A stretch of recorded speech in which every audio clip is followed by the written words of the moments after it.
Okay, hey guys, today we're just going to take a look at what's known as the broken wrist in squash. We've all heard of the cocked wrist. We know that we're supposed to keep our wrist cocked, but this is to help you players there that break your wrist as you swing. So the first part of this is just to understand what is a broken wrist. A broken wrist is where the player turns the hand away, the knuckles are going away, and the wrist goes into this position here. And when that happens, the racket face is now closed, and it won't open until the racket is well in front of the leading foot. And something else happens when we do this, and it's that the forearm muscle switches off.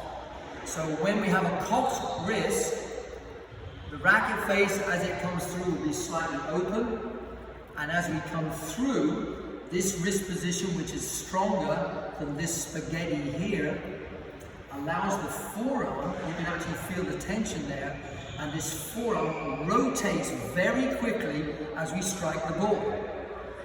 The broken wrist swing is often lately prepared. So it's a late preparation, it's a big swing, it's inefficient, and it's extremely weak. Some players might cock the wrist on a ground stroke, on a simple drive, and then they might break it on the volley, on the serve return.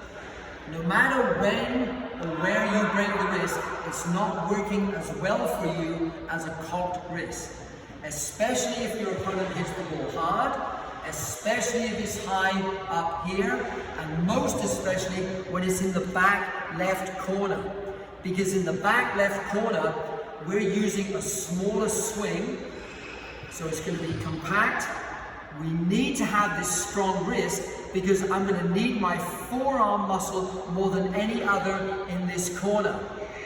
If the ball is traveling slowly and sitting up in the middle or the front, those of you with a broken wrist are probably dealing with the shot okay. You take your big late swing, the wrist may do this, or you may start properly and then compromise on the downswing, but you find that by using your shoulder and the extension of the arm with your body weight still produces a reasonable shot. However, when you run out of time, your opponent hit the ball hard, and when you run out of space in the back left corner, your broken wrist is a little squash nightmare, and I understand that. So let's take a look at a broken wrist program to help you correct it.